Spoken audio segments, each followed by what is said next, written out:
Hey everybody, my name is Michael K and welcome to a Replica Airguns blank gun review.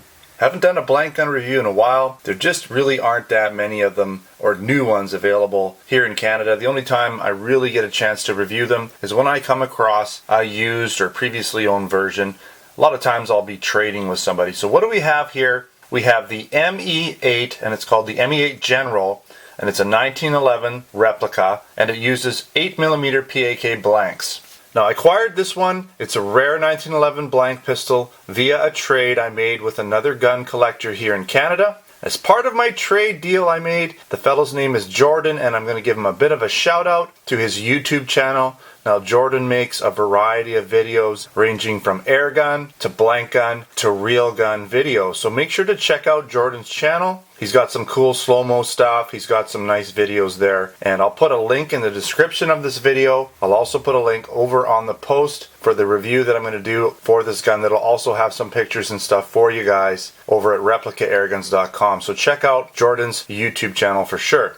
Let's quickly get into some of the specifications. Again, it shoots 8mm PAK blanks, as you can see right here. Now I'm going to deload this mag for you because I don't like having loaded mags in my review, but I wanted to show you that it holds 10 rounds. I'm going to be coming back to this blank in a second here.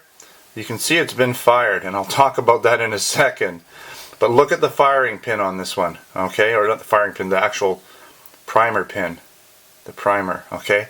I'll come back to that in a second.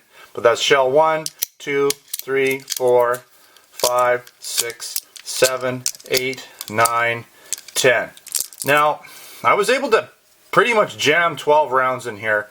I would say go with 10, maybe 11. Spring starts to get a little tight though, that's the problem. We'll just put those there. The spring starts to get a little tight and not advisable to really go much more than 10, maybe 11. So that's how many it holds. It shoots in single action only. This gun weighs in about 2.9 pounds, so it's pretty heavy, or about 1,172 grams. Now that's with a loaded magazine. This gun is made in Italy.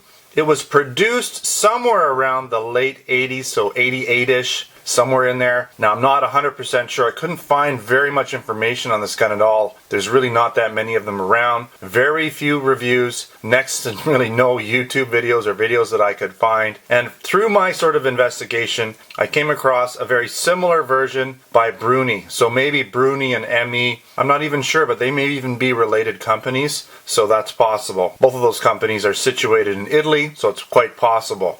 Now I do want to get into this whole blank and why I want to bring up this blank and talk about this a little bit.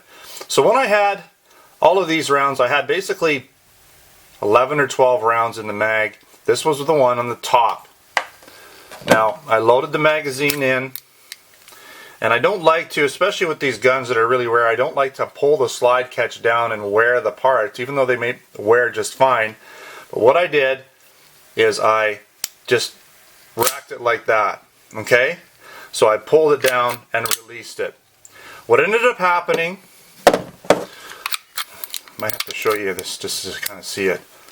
I don't know if you can see in here, but it's got quite this large extractor. And what ended up happening, it's going to be hard to explain, is as the extractor came across, or the whole slide came across, the extractor clipped the top of the primer. You can see it really nailed it. And as the shell was loading, it hit the primer hard enough because of the friction of all the other rounds in there. So that was quite loaded up. There was a lot of friction because of the possibly 12 rounds in there was too much. Trying to chamber that first round, it ended up, because of the big primer, firing the round before the round actually even chambered into the actual breech area. So the shell ended up firing right about here, and everything got stuck right about there. So it was partially in, but not really, just sitting there, and it fired like that. So as you can imagine, very well, some of the charge went down the barrel, some of it escaped and came back up, and because my hand was over top, it came up right into my hand. Now that's just calluses, that's normal from training, but I would have to say it stung a bit, but I was lucky because this isn't a top vending gun. If it was a top vending gun, would have came out the top and would have really smoked my hand. So not a good practice. So even though I'm trying to save the gun, I'm going to recommend that if you do pull it back this way. Now the barrel was pointed in the safe direction, but because my hand was over top, that's where the charge came out. So that was an unexpected thing, but these unexpected events can happen. So be very careful with any gun, whether it has real bullets, blanks, BBs, pellets, whatever. You just never know what's going to happen with these things. They do things that you just don't expect them to do, right? And that's how people get hurt and killed. So be careful.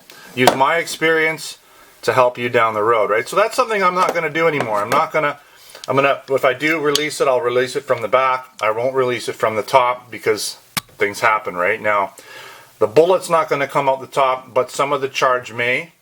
And, you know, to avoid getting stung in the hand, that's something I'd suggest you try to avoid. Now, quickly going to go over some of the metal parts.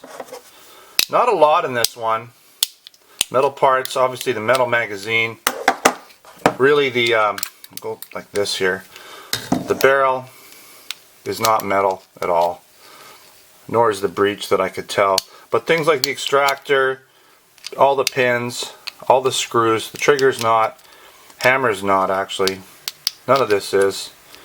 Okay, so just safety. That's actually a mock safety. But the pins would be, again, the breech is not metal. Neither is the hammer. Okay, so well, metal. I say metal. I always get that confused.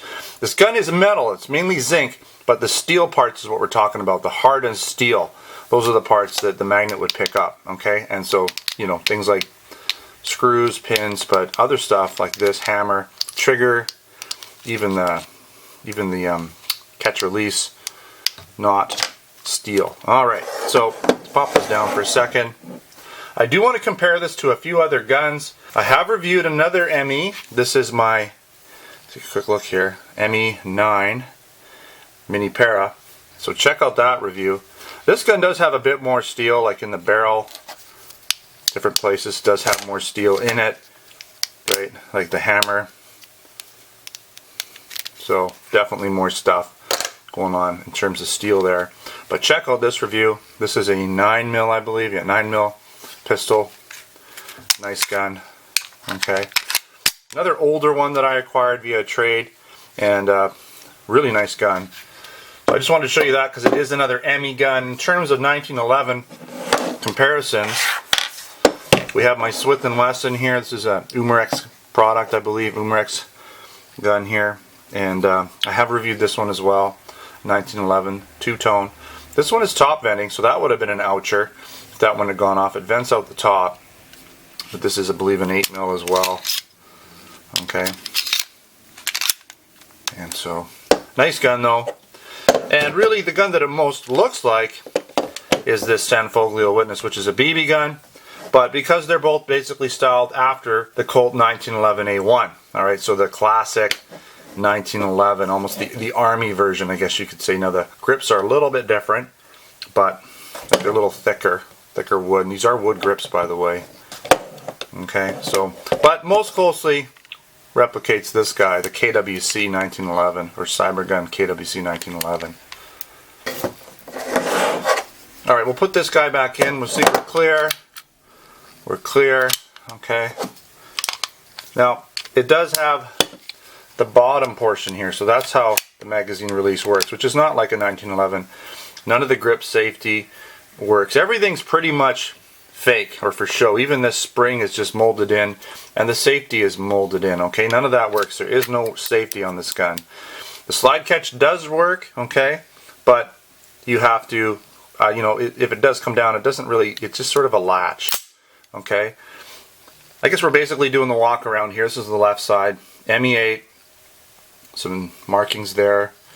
Okay, caliber, 8mm, made in Italy. Okay, no rounds in here again. I don't like dry firing, but the trigger is pretty good. It's your single action only trigger, no double action. You know, the quality of the gun is quite good. It's very simple, but it's quite good. These grips are wood. They're fairly thick, but I got a pretty good sized hand, so I don't mind that. Okay. Alright. Let's take a look at the right side. Not a lot of markings on the right side. serial number.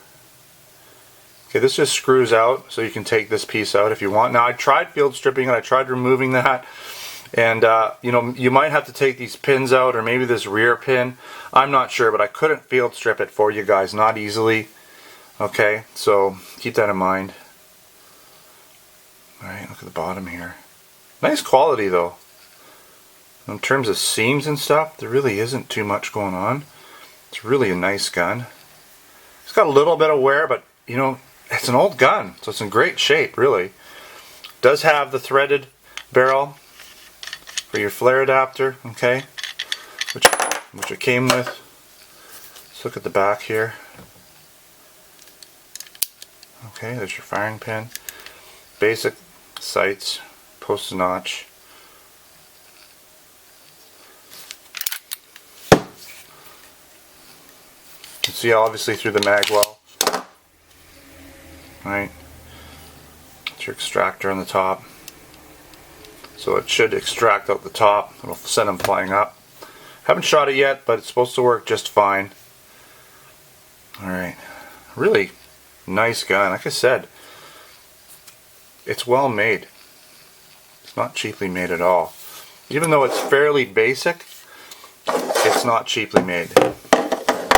And really, really heavy too.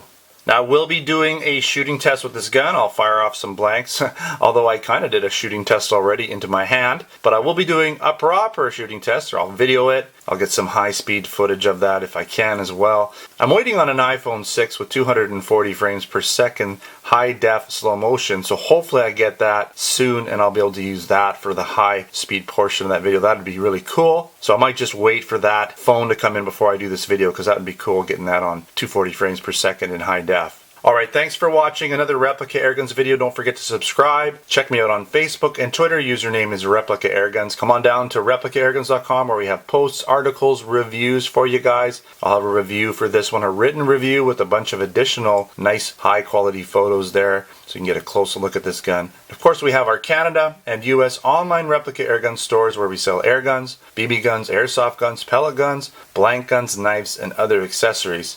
Thanks for watching. Until next time, take care.